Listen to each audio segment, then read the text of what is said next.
South Indian cinema తారలు మరో భారీ ఈవెంట్కు రెడీ అవుతున్నారు. తెలుగు, తమిళ, కన్నడ, మలయాళం ఇండస్ట్రీలను కలుపుకుని ఫిల్మ్ఫేర్ అవార్డ్స్ సౌత్ 2016 నిర్వహించనున్నారు. దీనికి సంబంధించి curtain raiser programme ITC grand కాకతీయలో ఘనంగా జరిగింది. ఈవెంట్కు బ్రాండ్ అంబాసిడర్గా వ్యవహరిస్తున్న హీరోయిన్ రకుల్ ప్రీత్ సింగ్ కార్యక్రమంలో ప్రత్యేక ఆకర్షణగా నిలిచారు. ఒక్కో చిత్ర పరిశ్రమకు 10 విభాగాల్లో అవార్డ్స్ను ప్రదానం చేయనున్నారు. ఈ నెల 18న జరగనున్న ఈ గ్రాండ్ ఈవెంట్కు మాదాపూర్లోని హైదరాబాద్ ఇంటర్నేషనల్ కన్వెన్షన్ సెంటర్ వేదిక కానుంది. సౌత్ సినిమా ఇండస్ట్రీల నుంచి సుమారు 250 మంది నటీనటులు, సాంకేతిక నిపుణులు హాజరవుతారని నిర్వాహకులు తెలిపారు.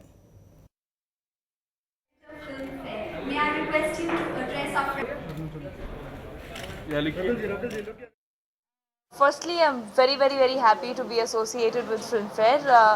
Ever since I was a kid, I've grown up watching Filmfare. Like I just mentioned, I used to follow all the award functions, especially Filmfare being a brand in itself.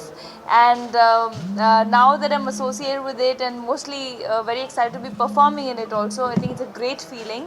And I'd also like to congratulate Filmfare on making it bigger and better year by year and celebrating regional cinema in such a grand way, all the 4 languages coming together, such a nice exchange of films, of great cinema, of great acting work. So very excited, looking forward to it, and hope everyone has a great time.